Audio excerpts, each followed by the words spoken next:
Jeff, I wanted to ask you to recall that period, if you could, between the fall of 1970 and the removal of the Indians in June of 71.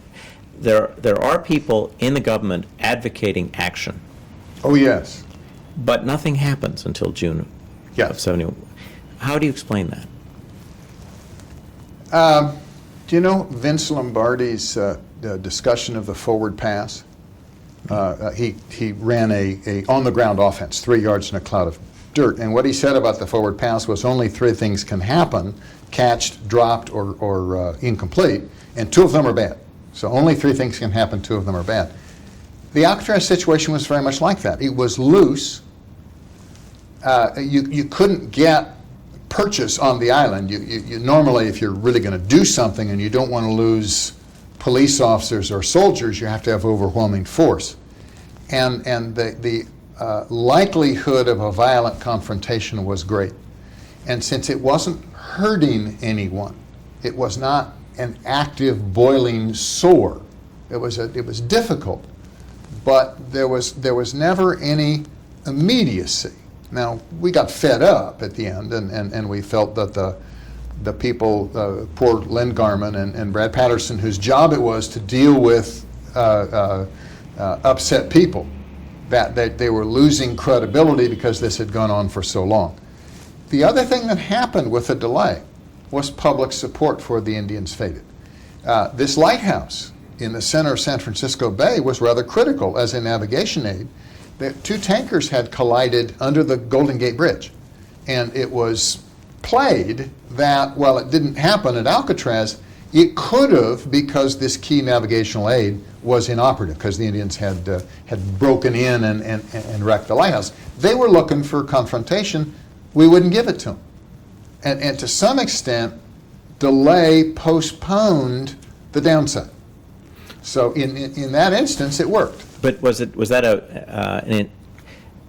an intentional policy choice, or was that a consequence of just a lack of consensus on what to do? I think I would go in between. There was never, Nixon keyed off everything that he did, the action forcing event. It was code. Why do I have to decide this now? Why must I use my political capital on this? And there was never a sufficient action forcing event to go. It doesn't mean the Department of Justice wasn't upset. The U.S. Attorney out in San Francisco was beside himself. It doesn't mean that we're advocates.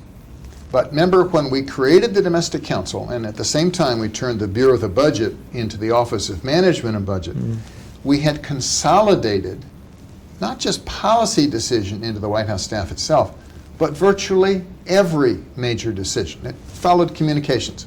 Your cabinet officers no more announced what they thought. They needed to clear it first. And we have that today. We've had it with every presidency ever since. But it was new to Nixon. For your researchers, you need to go back and look at Reorganization Plan number 2 of 1970, which, when introduced, lays out the rationale for this, lays out what the president hoped to accomplish by these 2 major changes. But my view is the creation of the Domestic Council, now it's called the Domestic Policy Council, and the Office of Management and Budget, where it wasn't just budget, it was what you were supposed to do with the money, the management, is the foundation of the modern presidency. And it's the consolidation into the White House. Well, before, the Department of Justice might have moved on its own, but no more. No more. This is a decision. We don't like the president to be known as the decision maker. If it doesn't work, the staff has to take the fall. If it works, the president gets credit. But everything came to the White House. How far up it went within the White House was a function of how confident people were. I don't have any way of knowing, except on your tapes, whether Ehrlichman really discussed this with the president. Bud's memo that I drafted on June 10th recommends to Ehrlichman that we move. I don't know if Ehrlichman went into the Oval Office or outside the Oval Office, the tapes don't contain everything, of how much base he felt he had to touch. That's an unknown to me from my vantage point. Let's move to an action forcing event. November 1972, the Indians take the Bureau of Indian Affairs, November Yes. 3rd. Yes. 72. This is this is the end of the campaign, right before Election Day. Yes. This is a problem. This is the occupation of a federal building in the District of Columbia. Yes. What do you recall of that event? Quite a confrontation. 500 Indians. The American Indian Movement, the Trail of Broken Treaties, they're coming to negotiate something, and then they decide not to leave. The bureaucrats were ready to leave, and the Indians weren't. And so they took over. I don't know that they came in to take over the building, but they took over the building. It was a confrontation, in your face, unacceptable. Again, vast differences of opinion. I don't remember this. There's nothing I wrote on it. I looked in my files. But they were there from the 3rd to the 10th, to the 9th. They left on the 9th. Let me start with the end, because I think the end is very, very instructive. In the end, we paid them to leave. I don't remember whether it was $100 per family or 500, because the numbers have changed. But it was enough gas to get home. That was the theory, but we bribed them to leave. Now, during the course of the week, there was all kinds of things we could do to get them out, but again, it was going to be a violent confrontation. The first choice was Jerry Wilson, the District of Columbia Chief of Police. We said, well, go take them out. You're chief of police. You got 5,000 cops or whatever it was. Go take them out. And he had been chief for a long time and had grown up in the department. And he said, not on your life. We'll have dead bodies if I send in my police officers. They're not, we don't know what they have, or if they have rifles or something else. They may not even get to the front door before they get cut down. We didn't have SWAT teams in those days. And he said, unless you want blood on your hands before the election, you do not want to try to remove these people. Brad Patterson tells me we sent him over to negotiate, and it put his life in jeopardy because they weren't going to let him leave after the negotiations. I, of course, wouldn't go in. I was in charge of law enforcement. Law enforcement had worked with Alcatraz. Why wouldn't it work here? Demand answers. Well, if the chief of police is reluctant to go in, how about the Army? They've got a SWAT team. And so we talked to the Army about, bringing in armored personnel carriers. And there's this law. It's called the Posse Comitatus Act, and it says you can't use the Army for domestic disturbances unless all kinds of conditions. And we didn't meet them. Civilian rule is at risk, and all, and the police hasn't worked. And the other thing the Army wanted, strangely, the Army said, if we do something, we do it with overwhelming force. We don't just send up an armored personnel carrier to the front door and offload 5 or 6 guys into the cameras. We bring 1,000 guys, because overwhelming force, under the Bush administration we called that shock and awe.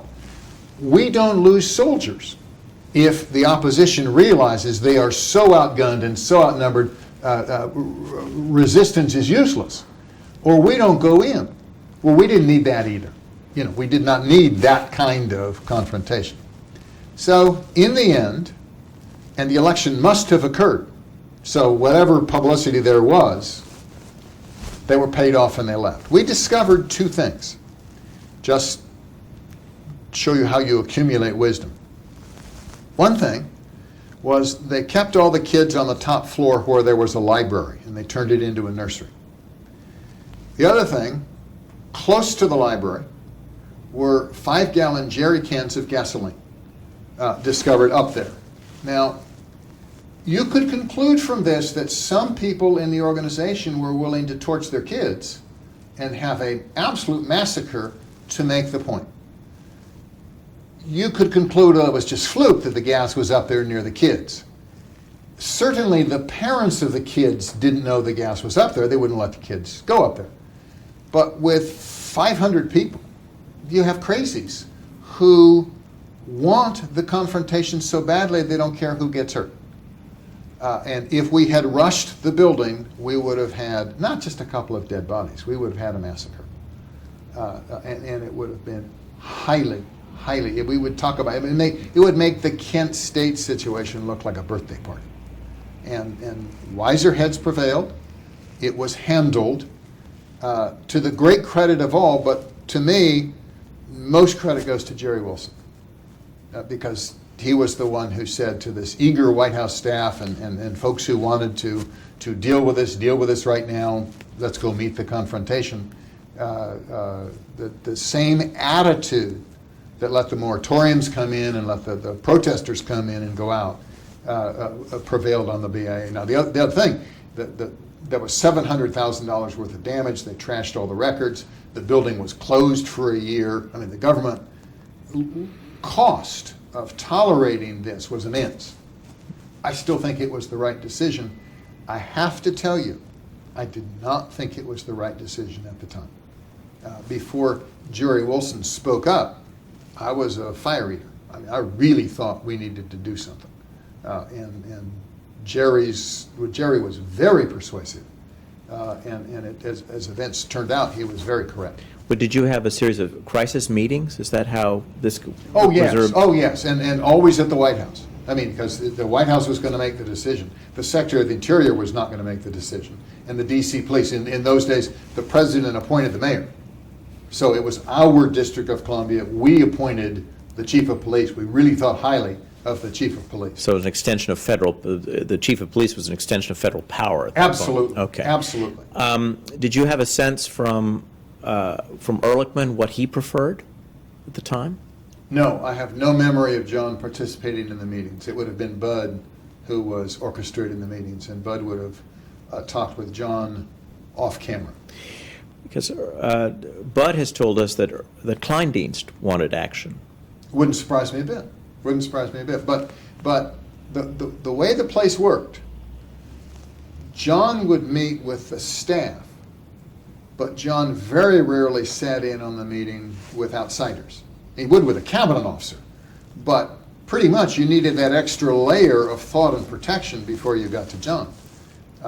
So there were relatively few, not confrontational meetings, let's call them fact-gathering meetings and airings of opinion where John participated personally. It was Bud or Ed Morgan or John Whitaker who did that, and then they would reduce it to writing for John to discuss with the president. And was the Interior Department's representative Harrison Lesh at these Indian meetings? The meetings. I'm sure Interior was represented. There was you had to. It was their building, so it wasn't going on behind their back. I don't remember the Kleindienst being at the meetings, but I have no specific memory. It would be much more likely it would be his deputy Harlington Wood. You know, I was thinking of who might the Interior Secretary. Well, it could have been the solicitor. It could have been the deputy secretary. It certainly was not. I think Wally Hickel was still there. No. Who would have the secretary have been at that? Well, I was thinking more of who was in charge of Indian affairs at the in 1972 for the Indian. But that may not even have been high enough up. Was Bobby Kilberg there? Bobby would have been included. Yeah. Bobby and Brad or Lynn. She was the one who was also going into the building. Yes, she was. Bobby was on the Domestic Council staff. She was a White House fellow with me my year, but assigned to the Domestic Council. I have accused her, but she disowns this, of majoring in Indian law when she was at Yale Law School. But she said no, she didn't do that. But she had a abiding personal interest in Indian affairs and was terribly influential in how how the government's policy toward Indians was changed. I think you've got it on tape with her, but the word was assimilation. The policy of the United States government for the previous 50 years was we work our way out of the Indian problem by dispersing them into society, moving them into the cities, breeding Indians away. The Indians took it badly. They liked the reservation. They were a separate nation. It reached treaties with the United States. ignored in a lot of extent, but still treaties. And under Nixon, with Bobby and Len and Brad's input, and I think with Wally Hickle's input, the policy of assimilation was abandoned, and the government said, look, we've entered into these treaties, we need to treat these people as a separate nation and help them. They want to stay on the land, let them stay on the land. And that, I believe, remains until today, except sometimes the land includes casinos. I'm always interested in how people change their minds. You talk about your own thinking during the BIA occupation. Mm-hmm. Did you change your mind at that time about the utility of an aggressive action?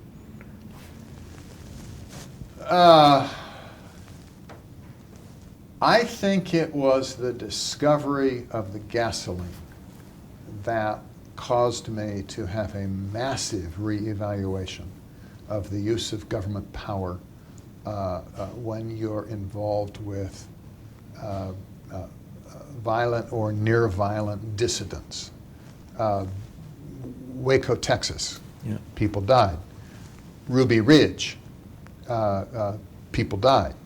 I think it was the guy's wife up in Montana, where they were trying to take somebody who was a fugitive. This is unfair, but the Oklahoma City bombing was on the anniversary of Waco. I mean, it was, and there are people on all aspects of the political spectrum that can convince themselves that this particular issue is worth dying for on a given day. But a week later, they may not feel that strongly. And you want law and order.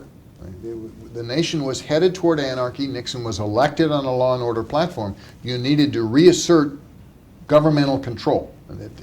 Today, I may be wrong, but I was thinking about this on the train down.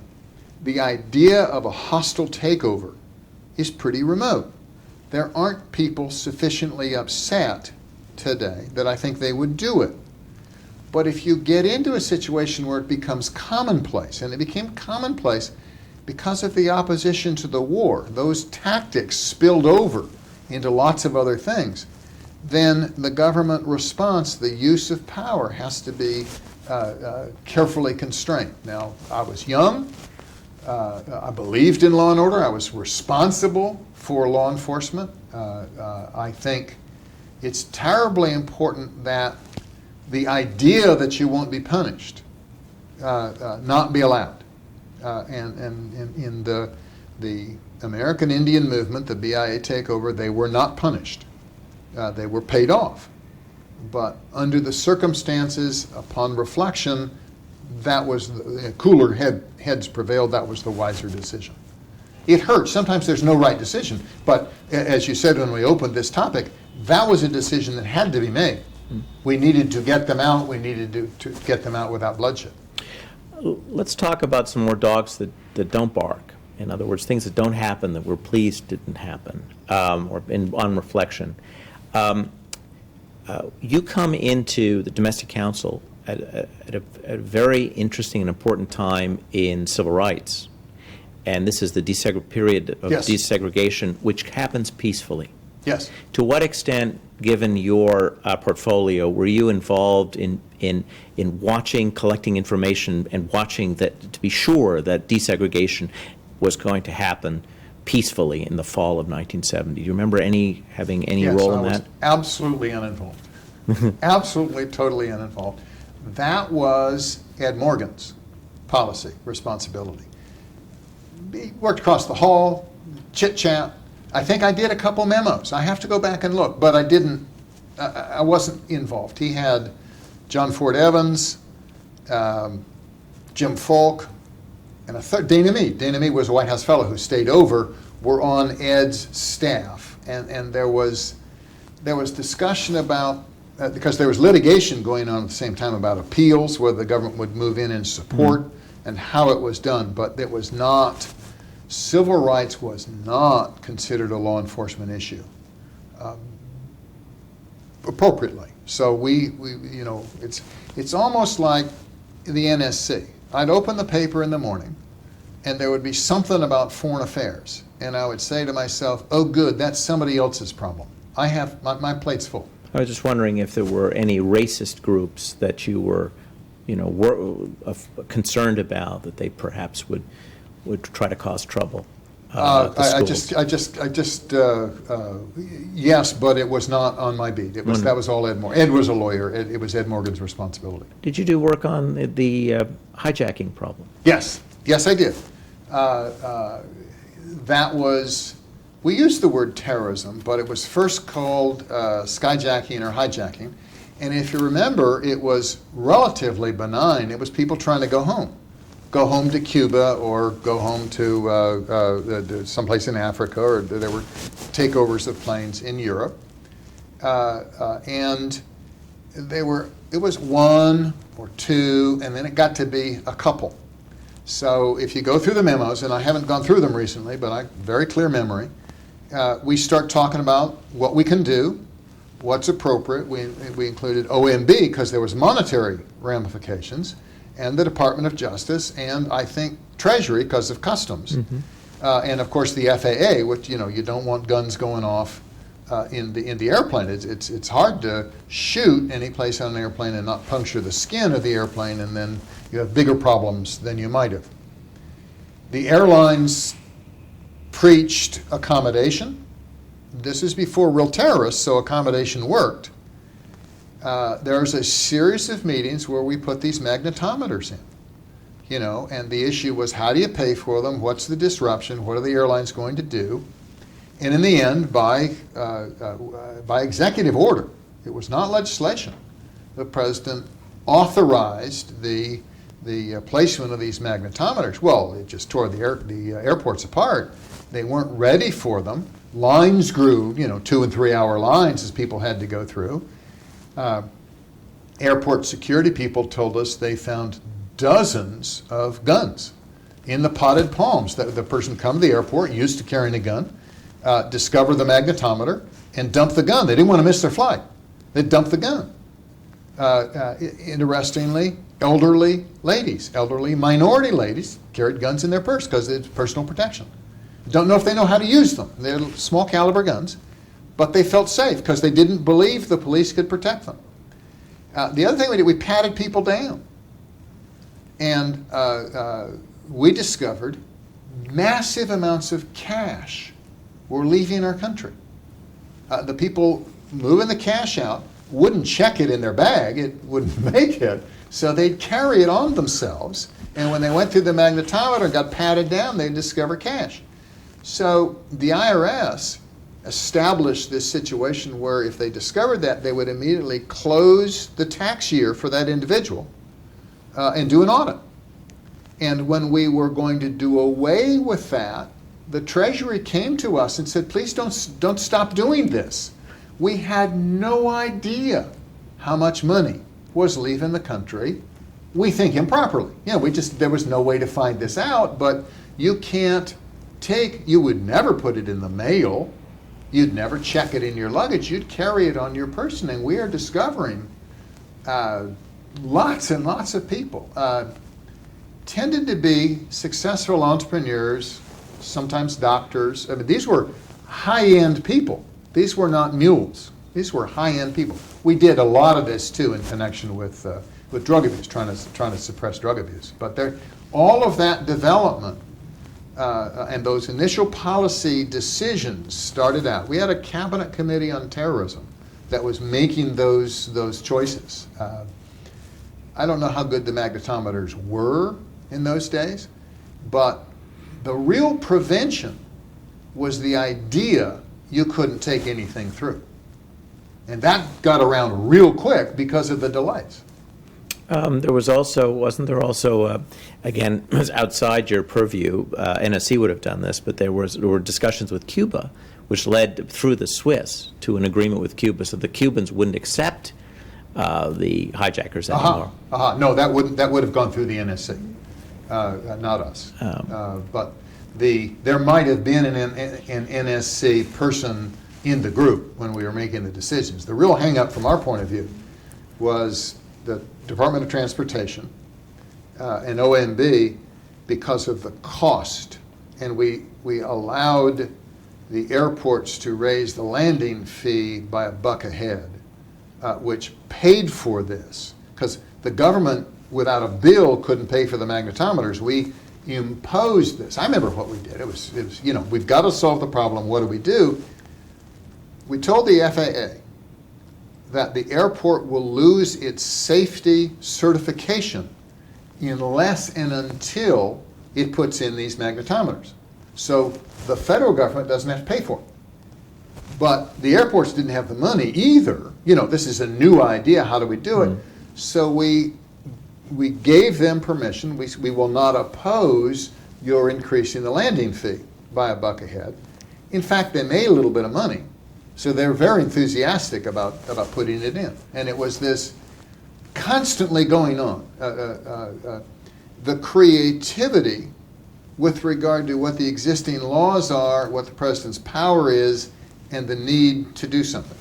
People watching this will know about 9/11 and TSA and federalization of it. You're at the beginning. Yes. Why didn't you federalize it then? Was there some talk about just having... Oh, pure and simple cost.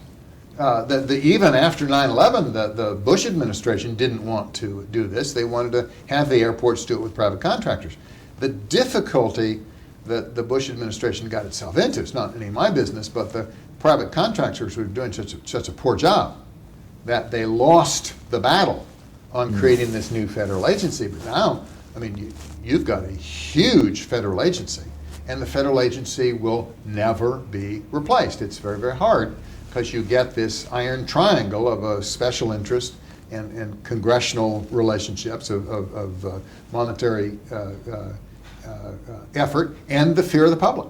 Do you remember the debate with the defense over air marshals, sky marshals?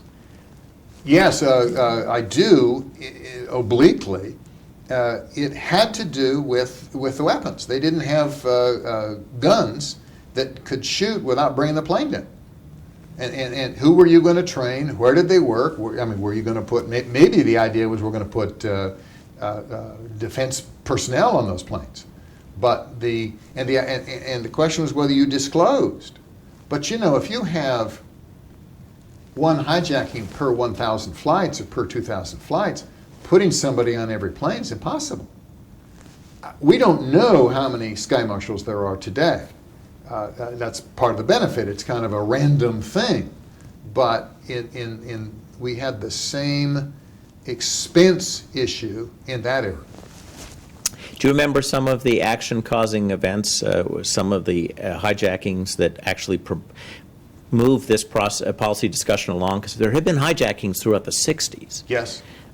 Do you remember a Southern Air hijacking that took 3 days and They landed and took off a bunch of times? I don't remember it by name, and until you brought it up, I wouldn't have. But there had to be a threatening situation where it didn't work out easily. It's possible nobody would take the plane. It's possible the passengers weren't released. That there was a whole lot more danger. Remember, frequently they would say, let the passengers off, we'll fly you wherever you want. Sometimes they would do that, and the pilot would jump out the pilot's window. In the old days, the pilot's window opened, and then the individual would be on the plane and nobody on the plane but the individual. That stopped working. And there were, I think it wasn't just one, I think there was an increase in frequency where we finally had to do something. Something also happened, but just before you arrived. But, okay.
any memory about it at all. Oh, well, then I won't ask you.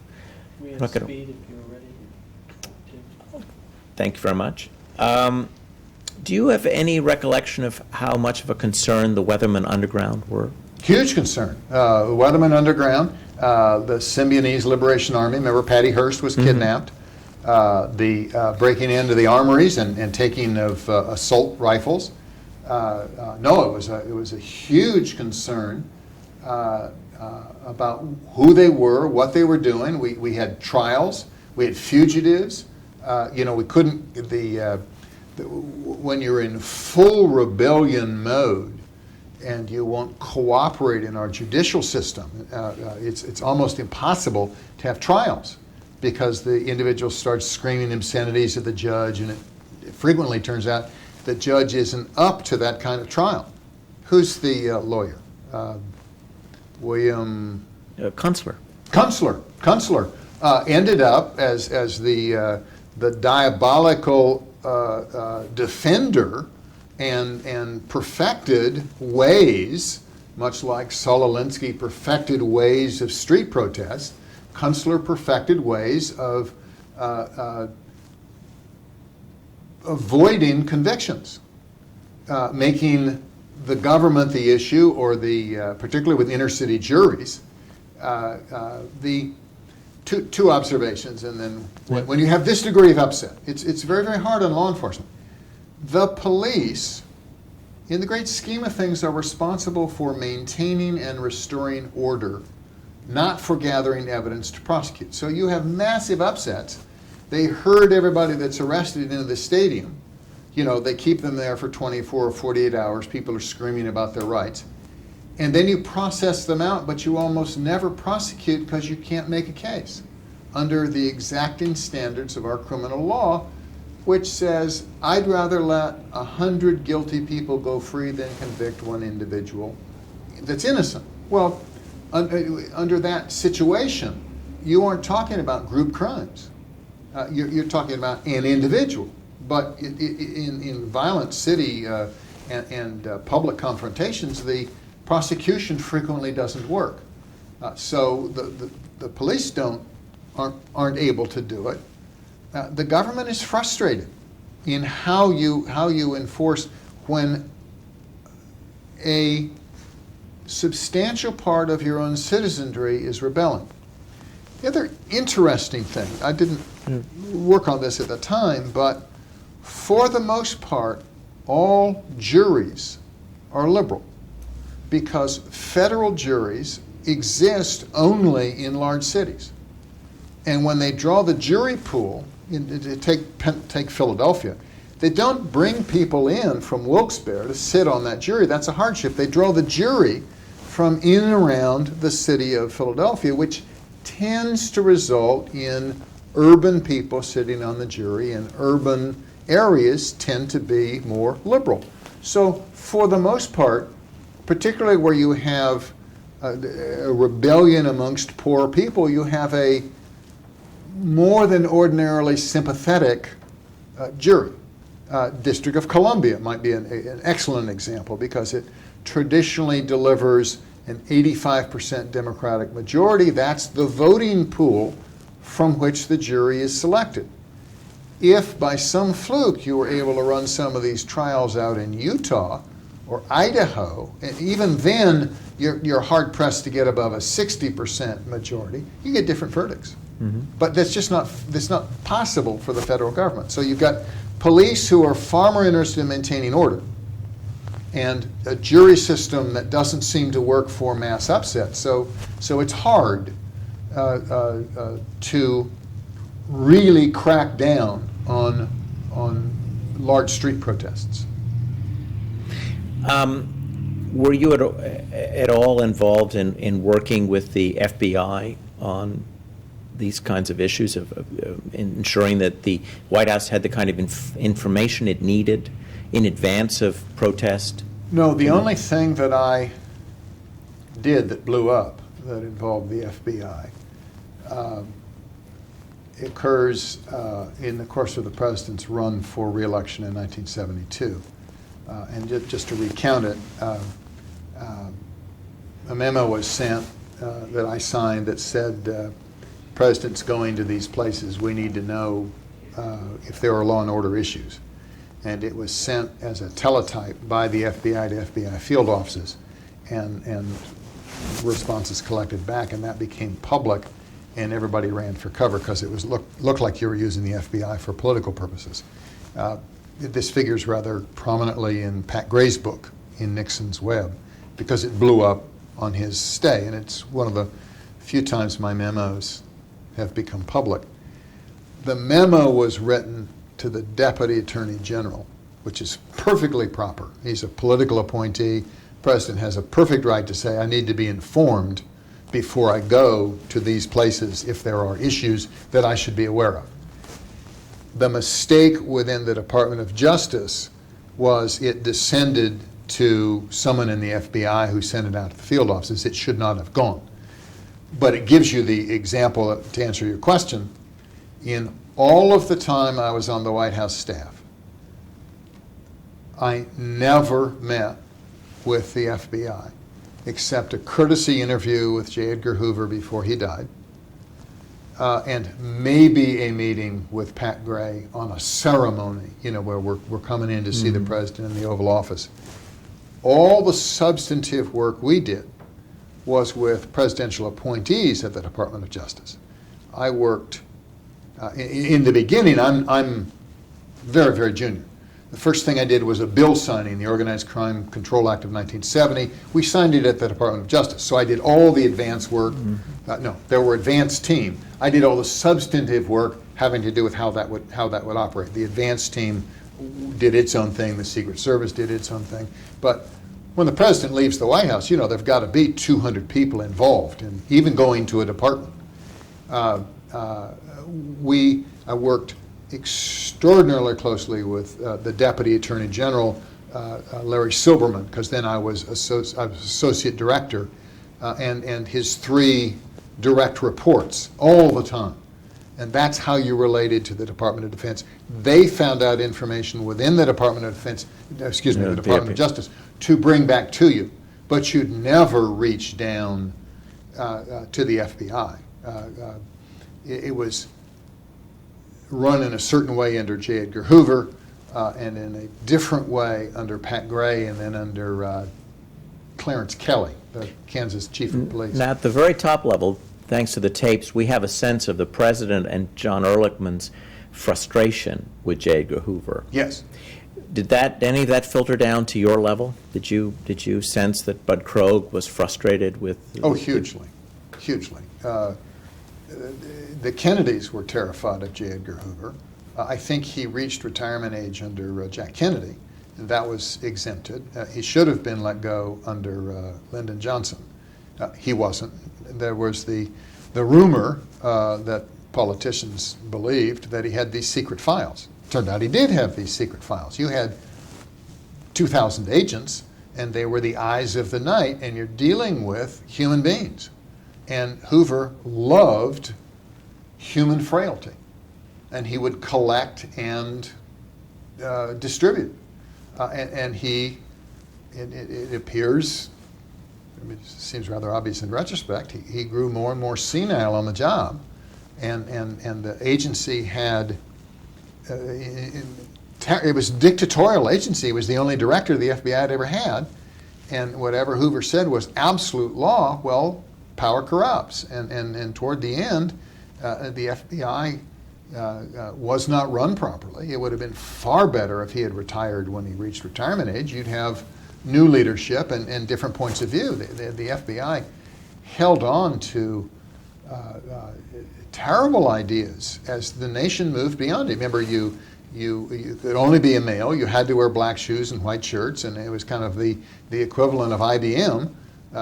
Who had mandatory dress code, and you curried favor, and you got increased by crime stats, and he became far more concerned about embarrassing the agency. So he ignored organized crime, denied it existed, and concentrated on bank robberies because the banks were federally insured, and you could clear bank robberies, and the crime stats looked good, and it was safe. He wouldn't get involved in drugs, because he was afraid there was so much money in drugs, that it would corrupt his agents. He didn't want a corrupted agent. And there were other federal agencies. But BNDD was created because the FBI wouldn't do it. And he really allowed organized crime to grow and fester without involvement. I mean, history's view of the later years of J. Edgar Hoover is very harsh. The view within the White House at the time was you couldn't work with him. He wouldn't do. You didn't want to involve the FBI because involving the FBI meant it got reported directly to Hoover, and Hoover would pick up the phone and call Nixon. And we had systems to prevent that. So you couldn't have open discussion. Let me go back about two things, if I could. Sure. Ehrlichman, I think, was a brilliant choice to head the Domestic Council. He was an open mind. He's been denigrated savagely over Watergate, but he felt he wasn't involved at all and could be confrontational in return. We were not bound by any constraint in our concept of public policy. There was the Marijuana Commission. We debated within the staff, with our experts, with the treatment people, about whether we should give up and legalize it, what would happen. It wasn't that we couldn't go there. We could go any place we wanted on intellectual inquiry and debate and gather facts. Other people on the White House staff that worked for Bob Haldeman or Henry Kissinger, because I see it as three. You worked ultimately for one of the three. You could have been a fourth-tier person, but one of the three. They'd hang around outside Ehrlichman's office to run into him in the hallway to share an idea, because John was the only person who could look at an idea and have it staffed. As we said, our job was to get the government out of the way of good ideas.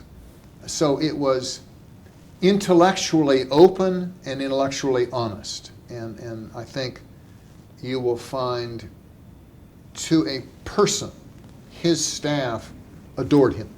I mean, that it was fun to work there. You were not denigrated. You worked hard, but your input was respected, and you had to do quality work, or you didn't stay. But it was an adventure, a quest to figure out the proper role for government and how it functioned in a free society.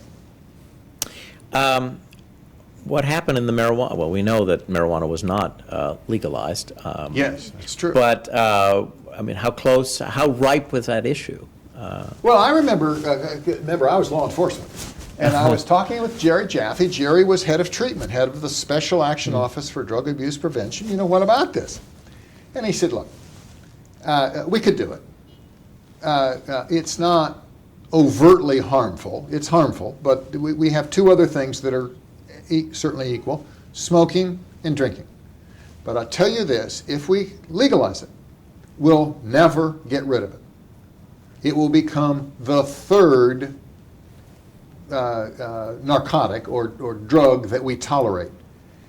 And there's no reason to expand from two, because the two are bad, to expand to a third. It is entirely possible this is a fad, that it has to do with rebellion against the government, against the Vietnam War, and that this will pass. But if we legalize it, it won't. Now, the Marijuana Commission was coming in under Governor Schaefer, and they had a report. Well, Nixon didn't want the report. He didn't want the publicity because the Marijuana Commission was ambivalent. And so the real issue was, what do we do? Here these people are. And the resolution, it's so typical of how the White House works and how a president works. The president met with Governor Schaefer, brought the cameras in, he presented the report. The president didn't meet with a full commission. It was just one of those things that happened. He did something else more important that day, so it wasn't the lead story on the news.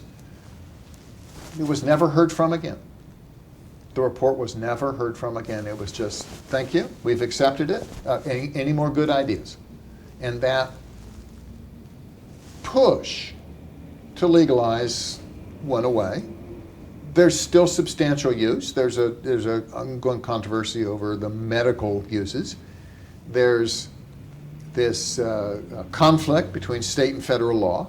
The issue still sits there, but I don't think the issue boils. I don't think this is a huge pressing issue about which people are willing to have massive organization and massive parade. It's kind of one of those things where a small group would love to have it.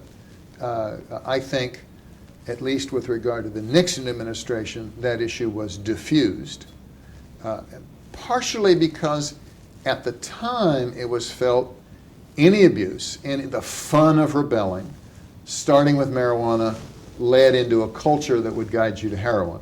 And heroin was terrible and unthinkable and devastating. Bud has told us about some work he did on the problem of drug abuse among soldiers. Yes. And a trip that he takes out to Southeast Asia. Yes. In 1971. Tell us what staffing you did for him on the drug issue. What did you work on, the drug issue? I worked on enforcement. The treatment that he did, the use of Jerry Jaffe and the visits to Vietnam, because you remember it was the nightmare of these addicted soldiers returning and being released into society, and they did that under the treatment auspices. Now there's another narrow film that Bob DuPont put together that you filmed of the folks on the treatment side who had a reunion and discussed and debated what they had done, and there's just magnificent footage on that. I was invited, and I show up on the film briefly only to say that because treatment was buttoned up, those of us on the law enforcement side could push as hard as we wanted because treatment was available. And so we were very supportive of a treatment option. It was methadone and methadone maintenance. But the stuff that you're talking about was all off my watch. It all had to do with Jerry Jaffe's expertise and he and Bud and Jeff Donfeld. Now, international enforcement was also off your watch. Or did you participate in? I participated some. We were responsible overall. We harnessed the Department of State. We harnessed the CIA. The CIA people said, this is really, we're pleased to help because most of the stuff we do, you never know whether it worked or not, and we never get credit if it works. But our operatives love helping suppress the international narcotics trade because it makes their homes safe here. And it could be their kid who's shooting up next time. Heroin was not constrained to the ghetto. So we did, at one point I did all three. After Jeff Donfeld left, I did law enforcement, treatment, and international suppression. And then Walt Minnick took that over. And initially Walt worked with me on international. And then he went over to the Office of Management and Budget with a team of people that continued to work on international. Did you work on developing the relationship with Turkey, which is so important? Not at all. I was not involved in that. That's all Bud. And after Bud, it's going to be all Walt Minnick. This is an era also when the Golden Triangle Yes. begins discussed, and the Yes. concern about Southeast Asia as a source, not simply of addicts, because of Yes. the poor servicemen who would come back with this, but the fact that opium and is coming out of there. Yes. I did 2 trips. For the most part, I didn't travel. I was paid on site, write memos. I didn't know the international nearly as well. I took one trip that followed the opium trail through Turkey to France, French connection to the United States. I'm in the poppy fields of Turkey. There are pictures of Shepard in the poppy fields. The farmers were taught they were growing medicine. This was a good thing because codeine is even today cannot be faked synthetically, and for cough, racking, hacking cough, there's nothing better than codeine. The difficulty was the government, after encouraging everybody to grow opium poppies, Papaver omniferum, they didn't buy up the whole crop. And other folks were willing to pay cash, and so the chain started. But it was the government's fault in the first place. They had too much gum opium. That trip occurred coincidental with the Watergate break-in. So the visual proof that Shepard was uninvolved is Shepard in the poppy fields. And then we went from there to watch the labs in Marseille and the smuggling coming from there into the United States. A separate trip to Southeast Asia to talk to the folks in Southeast Asia who were suppressing. We went into Thailand because that's where the Golden Triangle came out, and we went up on the border of Burma, and where drug enforcement agents are working with Thai military to suppress these warlords who are making all this money off this terribly fertile opium crop. Are you there when the French Connection is busted up? No, I can't tell you. I've enjoyed the movie, but I just can't tell you with the dates. Because Bud Krogh told us about Auguste Ricord. Yes. Who was actually in Paraguay. Yes. But that's not the French Connection. The French Connection in the movie comes in from France. Yes. Auguste Ricord was the great drug lord of Paraguay, and the guy, boy, it's going to take me a moment to come up with, Nelson Gross, active in New Jersey politics, was appointed the principal person at the Department of State to negotiate with countries. State was involved and included, and this is under Bud, not under me. But Nelson Gross went down to Paraguay and I think in the most undiplomatic way possible, basically said the government would fall if Auguste Ricord wasn't turned over to the United States. He was captured by the Paraguay army, put on a plane, and we flew him back to try him in the United States. It was extraterritorial. It's been done before. When Reagan took over Panama, Noriega was found, brought to the United States for trial. It's probably a bad precedent, but it certainly disrupted the pipeline coming up from South America. You know, South America, it's not codeine, it's cocaine. And there's massive amounts of it, and it's become a far more popular drug, and I think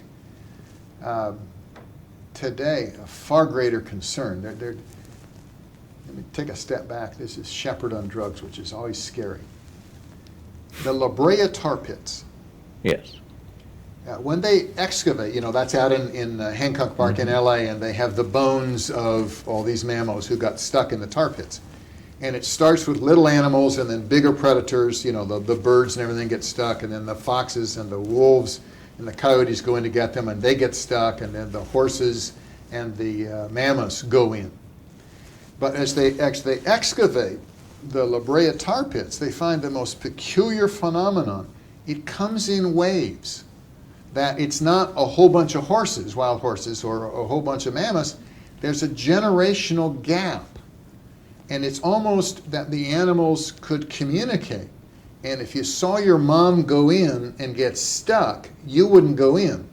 But you had real trouble telling your kids. There's lots of things in life that real trouble telling your kids. Well, heroin's like that. In the beginning, there's this, apparently, not having shot up myself, there's this incredible high.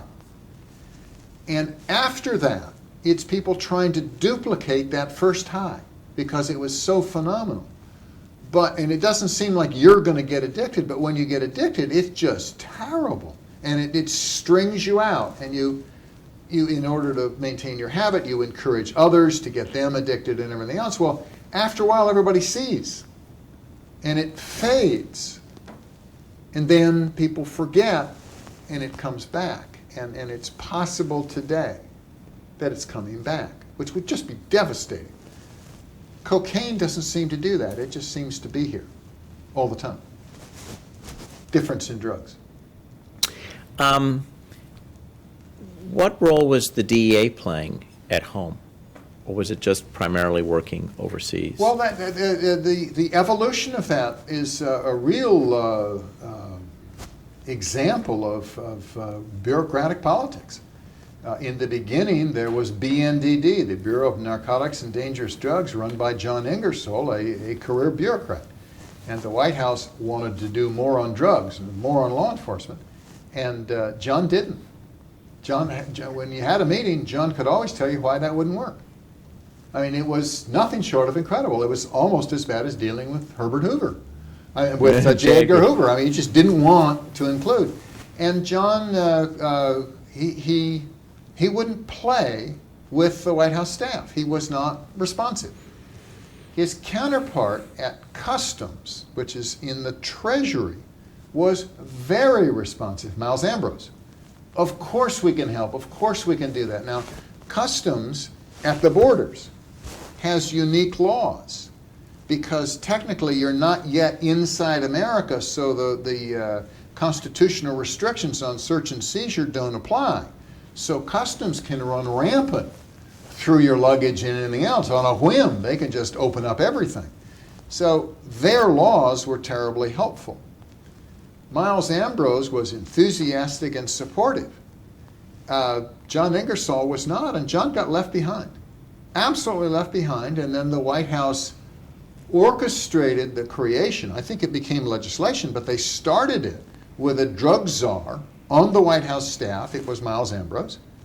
And then that evolved, the way they got that put properly was it evolved into the Drug Enforcement Administration, DEA, that replaced BNDD and had the responsibility, but it also had White House support, more budget, everything. And Ingersoll, today, if you interview him, is very bitter about his treatment and the way policy evolved. And BNDD was also in Treasury, was it? No, it was at Justice. It was because the FBI wouldn't do it. And thus the whole issue goes to Treasury, thanks to Miles. Well, not quite. Thanks to the person. Yes. Customs, which is smaller but has better laws. BNDD, which is at the Department of Justice. Internecine warfare between Treasury and Justice. White House sets up the law enforcement agency on the White House staff, takes the head of Customs to do it, and he becomes the drug czar. He accompanies the president on his trips. And then we get legislation that puts him in charge of it back at the Department of Justice, and we flush John Ingersoll. He's just leading the band with nobody behind him. It's not Treasury that won. It's the individual at Customs who was responsible, who accommodated a new administration far better, was far more enthusiastic, and displayed more leadership on an issue that was But in the important. end, DEA goes to Treasury, doesn't it? No, DEA is still at the, Still still at Justice. the Department of Justice. Yes, even today. So he went, thank you, so he went over, Yes, and BNDD just, was Over reorganized as a part of the, it became DEA with other things, other laws, more people, but it was headed by Miles Ambrose. It's why you think of it as going to Treasury. yeah. Let's finish this part of the interview, and then after the break, we'll move to another issue. Sure, I would just Would you like conclude. to? Yes.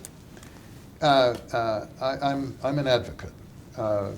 Nixon had what I believe is the most creative domestic policy. I think his foreign affairs victories stand on their own, but he had a very, very creative domestic policy. I think scholars will come to believe that. But if you study presidencies, Stephen Skronik has this unbelievable analysis of presidencies over time, and his issue, he thinks the presidency is best at causing change.